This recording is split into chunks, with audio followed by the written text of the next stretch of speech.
Hi there. Welcome to the Cloud Security Podcast by Google for our final 2022 Next special episode. Thanks for joining us today. Your hosts here, as ever, are myself, Timothy Peacock, the Product Manager for Threat Detection here at Google Cloud, and Anton Chuvakin, a Reformed Analyst and Senior Staff in Google Cloud's Office of the CISO. You can find and subscribe to this podcast wherever you get your podcasts, as well as at our website, cloud.withgoogle.com/cloudsecurity/podcast.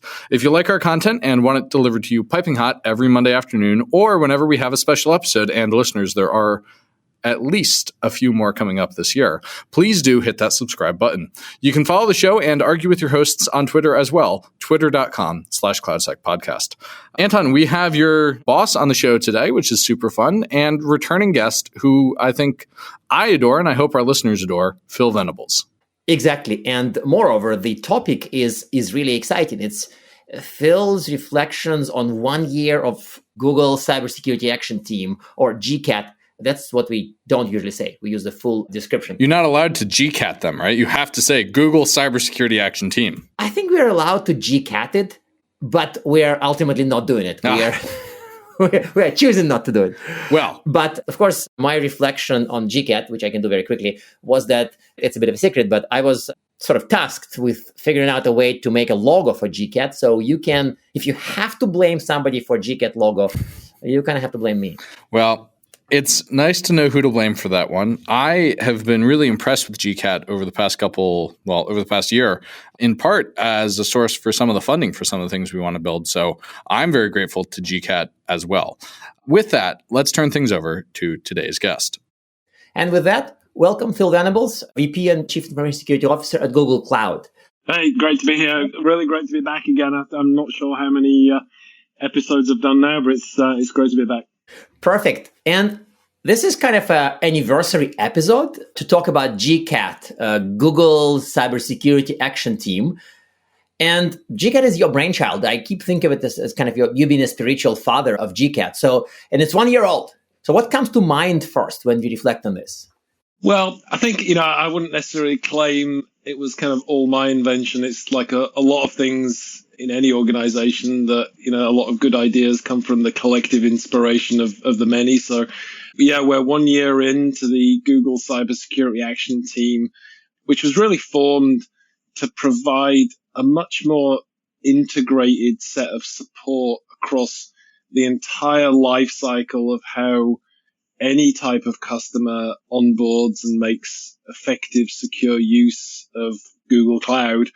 And so the way we kind of constructed GCAT, as we call it internally, is to make sure that all of our different teams that have different types of skills and expertise at various stages of the customer journey, whether it's the executive management, the engagement with the CISO, the planning of the security transformation, all the way through to things like working with auditors and regulators on control attestations, and then through to the customer engineering, the professional services, the solutions engineering.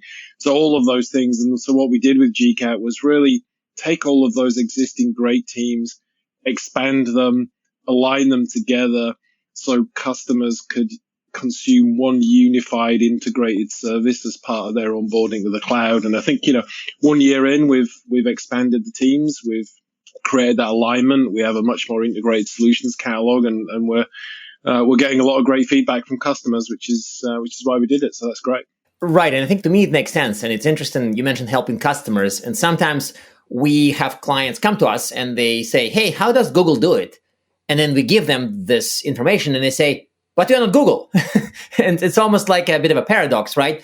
They want to know how Google solved a particular challenging problem. And then when we present our way of doing it, they say, but we're not you. So what have we learned helping clients during this year? Like, I can probably remember the workshops around security operations, the autonomic security stuff, but you see all of it, right? So what kind of lessons we learned helping clients with security? Yeah, I mean, the main thing is it's, and this might be a little bit of a statement of the obvious, but certainly it only became obvious to us in hindsight, was you've got to help customers in the right way at the right moment in how they're using the service. So, for example, if you have some great customer security engineering expertise that's helping a customer adopt a particular or migrate a particular workload securely into the cloud, then that's not necessarily the same type of people that are going to be helpful on sitting down with the auditors or regulators of a customer that can map the controls onto industry regulations. And they may not be the right people with the right experience that could, say, partner with the CISO on stepping back and thinking about how do you put in place the new governance structure for managing a large-scale migration to the cloud. And so, the real insight here is that you've got to deploy the right people with the right expertise at the right moment on the customer journey. But you've got to do that in an integrated way so that one handoff from one specialist team to another is seamless, so that the customer doesn't have to internalize that handoff amongst teams. And that, I think, was the big insight, was having these specialist teams as individual components of the GCAT organization, but align them in such a way that there's a smooth handoff between them and it's one integrated set of services for customers. And I think that has been what has been received pretty well by customers. Yes, and I think that your point about helping them maybe I shouldn't say where they are, but kind of helping them do the best way possible based on where they are and where they want to go, right? Because some of them are lower in maturity, some of them are quite high in maturity. That's probably an angle to this too, right? No, exactly. And in many cases, some customers want to consume all of the GCAT services. Other customers may have already established their cloud governance, their cloud infrastructure, and maybe all they need is a very specific bit of professional services that goes deep on one particular product, and they can have that. And other customers may want to focus for a period on how they get all of their audits and compliance attestations done correctly. And then another customer may be expanding a particular business and wants to go back and have the security transformation workshop again about how they're going to do it for that business. And again, one of the things we focused heavily on is how do we build the institutional memory of particular customers on particular teams, so that if one customer that's worked with us comes back and needs more work, then we can redeploy the same or adjacent people that don't have to relearn, what that customer's industry is, what that customer's business is, how that customer works and approaches things. And in many cases, because as we all know, most organizations are not solely on one cloud platform, it also helps us to make sure that we've got people we can redeploy that also understand the broader customer environment. There's often on-premise and, in fact, multiple clouds. Yes, and this kind of reminds me of the next question I wanted to ask about challenges, because I think this type of transition and having a smooth transition hasn't always been easy for us, right? So while we are both, GCAT is kind of a daily reality, or Google Cybersecurity Action Team is a daily reality for us. So it's easy for us to track challenges internally, but what can we say to the outside world about what challenges we face? To me, this is one challenge you highlighted. Of course, the customer journey wasn't always explicit and obvious sometimes, right? Yeah, look, there's a couple of challenges. One, which is a challenge of success in the fact that, in the sense that we're kind of almost constantly oversubscribed in terms of, demand for what the team can do. And we've been responding to that by growing the team. We've also, to be fair, worked this by having a lot of other partners, whether it's kind of professional services partners or marketplace solutions partners, or just partners in general that enable us to scale our ability to deliver these kind of end-to-end services to customers. And then in terms of the other set of things is we look at the challenges we see in our engagements with customers, and then we try and provide that as a fast feedback loop into which future solutions blueprints will develop that will optimize. And then again, as I know, Anton, very familiar with all of the work we did on the autonomic security operations blueprint. As you know better than me, because you were one of the authors behind it, is that a lot of that was originated from us doing deep engagements, helping customers think through their next generation security operations in a hybrid multi-cloud environment, and it being a repeated exercise of applying the same advice that we then extrapolate not just into a white paper, but also into a whole solutions blueprint based on that learning experience. So I think we're getting better at this feedback loop of identifying issues in engagements that we can extrapolate into blueprints, and even more so now extrapolating into particular product features we'll build into products and particular changes in secure defaults that we can help customers with. So again, I kind of view GCAT as not just almost like a set of professional services for customers, but it's a fast feedback loop into blueprints and product based on direct experience in working with customers on their migrations.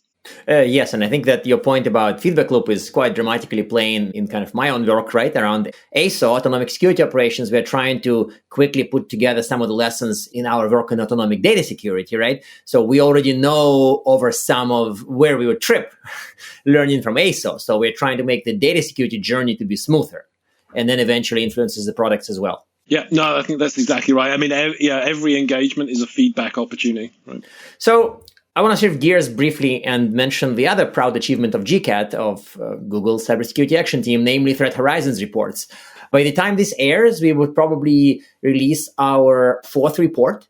So any lessons on threat research? People who assume that Google Cybersecurity Action Team is kind of an advisory function get a little bit surprised when we say that we also do heavy threat research. So what is your view on the future of such threat research here? I know we have a lot of plans. I probably wouldn't talk about them, but what's your view on the future of threat research here? Yeah, so for those that don't know, one part of our GCAT team, they do other things than just contribute to GCAT, but they're part of GCAT is a team we call our Security and Trust Center, and they help out on customer incident response and supporting customers in drills and exercises. But another thing that they do is provide and produce threat intelligence, and in particular, this report we call our Threat Horizons report. And you're right, I think by the time this goes out, we'll have definitely published the 4th one. And, we have a lot of really great threat intelligence across Google. And, even more so now, we have Mandiant as part of the Google family. But I think, all of the listeners will understand there's different types of threat intelligence. And so, for example, our tag group produces a lot of threat intel. We take a lot of threat intel and we provide that as almost like fuel for various of our products like Chronicle and Cloud Armor and other products. And then we have Mandiant that clearly do a lot courtesy of incident response and other things. But one of the things we wanted to do with the Threat Horizons report was to provide what we kind of think of internally as strategic threat intelligence. So it's threat intelligence for security leaders and their leadership teams, as opposed to specific IOCs for the security operations team or specific, in-depth analysis of a particular APT group. We have the capability, we do those kind of reports, but the Threat Horizons report was more about what can you take from looking at the world of threat activity, whether it's new attacker TTPs, lessons learned from incidents or close calls, what we're seeing from our collected intelligence of where we see certain types of events leading to certain types of customer compromises, and really synthesizing that together and saying, what can you as a CISO or another security leader take from this threat intelligence and apply that to your strategic planning to say, here's a set of investments we're going to make to mitigate whole classes of threats, whole classes of attacks, to take our security game to the next level. And interestingly, one of the use cases, we find we get a lot of good feedback on the Threat Horizons report that it does pitch straight down the middle at being useful for CISOs. But what we also hear a lot of is the intelligence and analysis we put in there is often supporting what the CISOs have already concluded, and they're able to use the Threat Horizons report as additional justification to their own leadership as to what might be the right course of action. And certainly, while we strive to produce something new and useful, and often we do, it's also just as useful for us to be a kind of a corroborating evidence on why something that the CISOs have already concluded needs to get done. And so we think we're occupying that kind of space and being quite effective at it. And it's very, very different from in-depth threat research or IOCs. It's kind of sitting in the middle.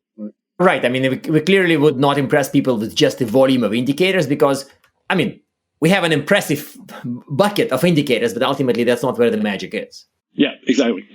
So here's the other strange question, but I felt like there's no more perfect person than you to ask this question. So, and it's kind of course, our leadership, like Thomas Kurian, would sometimes point out that solutions win the day and not necessarily products or boxes or SaaS services. So in security, we sort of have the solution direction, like ASO is a solution. There are other solutions, but even a lot of CISOs, frankly, at least in my experience, are kind of box buyers. So how do we change their minds? How do we remind people that ultimately the success is connected to solutions and not just to buying more boxes or SaaS products?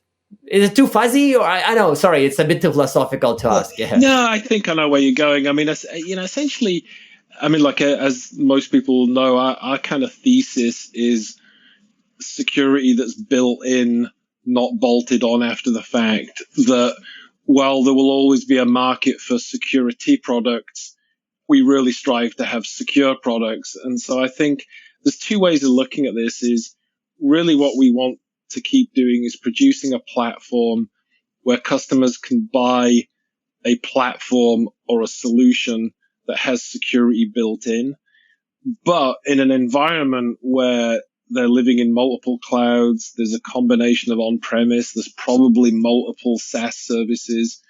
We know that while we can and should continue to provide security products for them to deploy across that environment, we also know that the arrangements of those kind of products and features, whether it's a combination of things like Security Command Center plus Chronicle plus Amplify for security automation, plus some of the things we've now got with Mandiant, plus some of the embedded tools like Cloud DLP that embeds in some of the data products.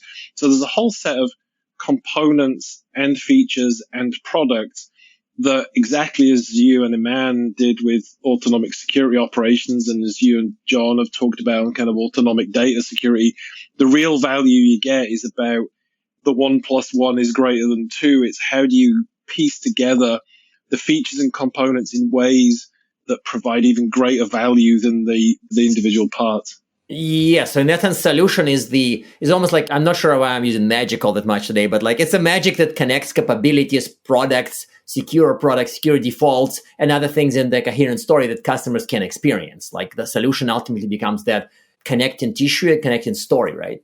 Yeah, exactly. And it's thinking about the kind of the end-to-end objective is the solution, which may be made up of individual product features or individual products.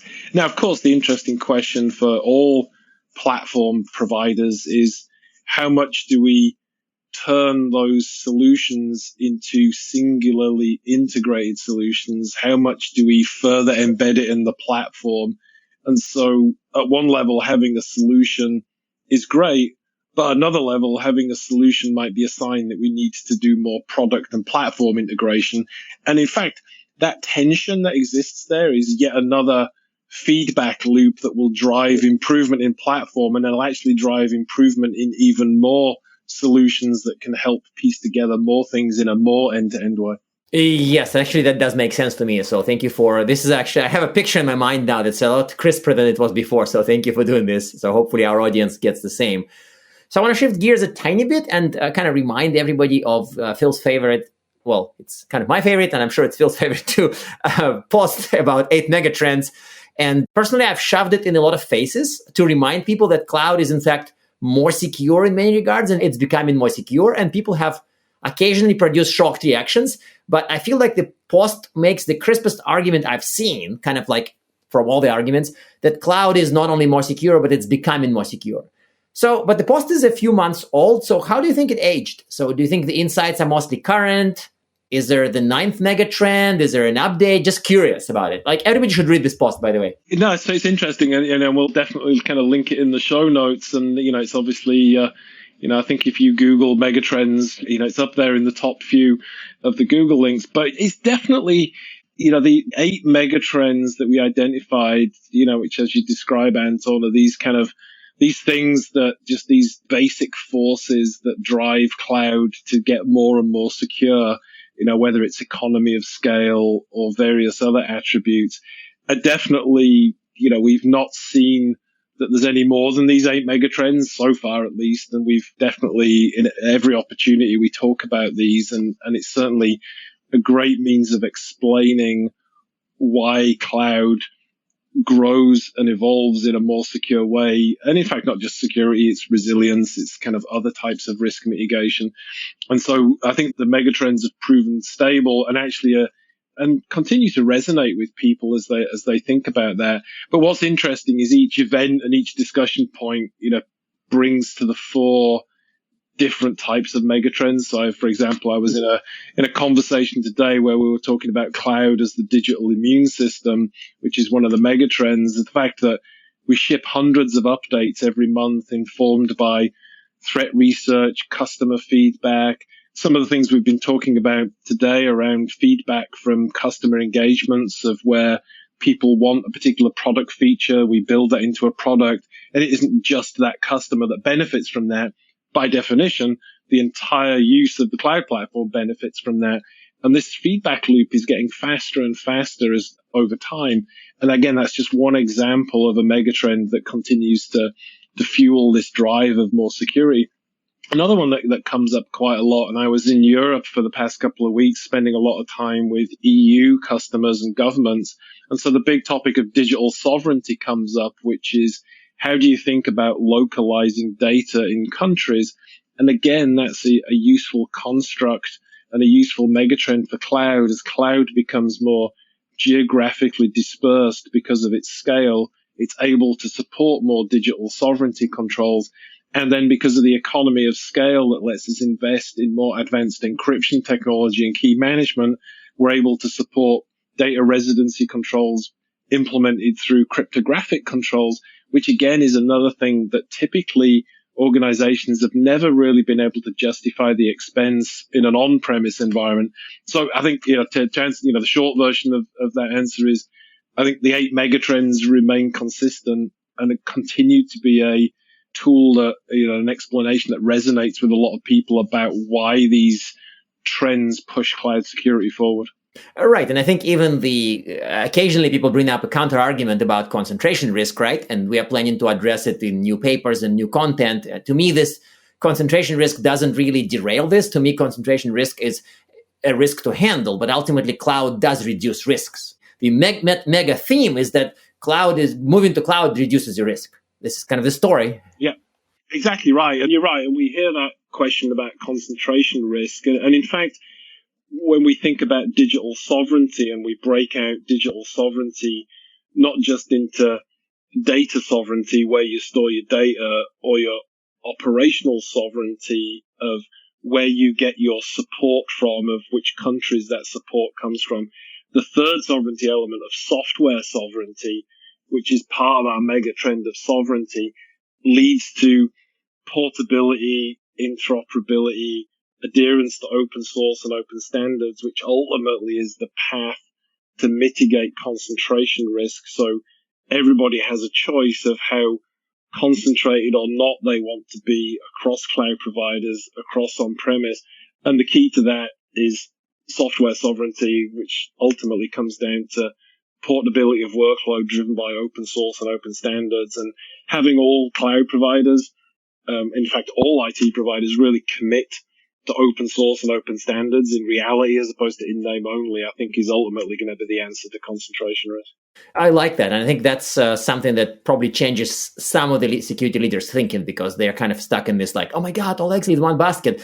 But that's not really the reality is much broader than that. Yeah. Oh, no, exactly. I mean, it's interesting as well when we look across various industries. It's not like concentration risk doesn't already exist in the form of telecommunications providers, some SaaS providers, some industry-specific SaaS providers. OS vendors. How about OS vendors? No, exactly. It's, and people have been managing and dealing with that for a long time. Right. Yeah, exactly. So I wanted to switch gears completely and kind of avoid GCAT for a second and highlight one really, really fun blog post which you wrote called Critical Questions from CISOs and Security Teams. And this is not connected directly to what we discussed, but I was really impressed by that because it felt like it's like a zeitgeist of the industry in one blog. At least that's how it's encoded in my head. And there was a question about hybrid cloud that probably means that for a lot of CISOs, hybrid cloud is still largely a mystery, right? Is this also your favorite question? It's number one in the blog. Yeah, and so it's interesting. And again, this blog post comes up with, basically I've summarized kind of what I'm hearing from the CISO and security leader community across multiple industries worldwide. And obviously there's a little bit of selection bias here, because what I hear turning up in the context of being a cloud provider is probably going to be slightly different than maybe what some other people will hear. But I think it's a reasonable summary of things. And yes, the first one is kind of hybrid multi-cloud, although I don't really think I put them in any priority order. But the question I get from CISOs and security teams, and in fact risk and audit and other teams as well, is most enterprises now are really this kind of collection of on-premise environments, in at least 2, if not more, cloud providers, and then dozens, if not more, of SaaS providers, and then dozens, hundreds, to maybe even thousands of other types of vendors. And then similarly, upstream, there's all sorts of digital connectivity to customers, because most customers of many types of organizations now don't just come through your mobile app or your web app or a physical interaction. They're coming through an API connection, and you're an API that they program into their systems. So this whole extended enterprise means that CISOs and security teams are having to sit back and think, how do I make sure that all of my customer interactions, all of my data, all of my extended supply chain across that entire ecosystem is protected equivalently, is adherent to policy, is risk managed, is secure, private, resilient, etc. And when you pick any single tool, you can't drop a whole tool over that entire environment. Now, like, there's some startup companies that are going down that path and claim that already there now, but frankly, nobody is. But I think it's definitely a challenge. And so what you see is security teams having to deploy multiple tools, some homegrown, that let them piece together this complete operating picture of their actual enterprise IT, which is much, much broader than one cloud or one data center. Yes, and this also indicates that for us, our job, our profession would be really intellectually challenging for years to come. I mean, cloud is a huge contributing factor to reduced risk, but we won't magically fix it in the next years, decades. So there's a good chance that in 2032, we'll be having hopefully not the same, but maybe a similar conversation at a higher level in the future. But ultimately, this stuff is not going to be solved for good. It would be fun. Well, no, I think it's going to be a constant evolution. I think the good thing, though, is cloud, I think, will actually be a basis for how you solve that. So as more things move to the cloud and more cloud technology gets better at connecting back to on-premise and connecting in interoperable ways to various different SaaS services, I think we'll see more of a use of cloud as the control plane for all of that, even if everything isn't in cloud itself. Yes, and this is actually a perfect optimistic note to finish our episode. Thank you very much for your time. And as always, it was really a huge pleasure and actually intellectually stimulating to me. This is kind of why I love working for Office of the CISO and Google. Yeah. So thank you very much for leading us. Yeah, no, it's great. It's a pleasure to be here, and looking forward to next time. And now we are at time. Thank you very much for listening and, of course, for subscribing. You can find this podcast at Google Podcasts, Apple Podcasts, Spotify, or wherever else you get your podcasts. Also, you can find us at our website, cloud.withgoogle.com/cloudsecurity/podcast. Please subscribe so that you don't miss episodes. You can follow us on Twitter, twitter.com/cloudsecpodcast. Your hosts are also on Twitter at Anton_Chuvakin and _Team Pico. Tweet at us, email us, argue with us, and if you like or hate what we hear, we can invite you to the next episode. See you on the next Cloud Security Podcast episode.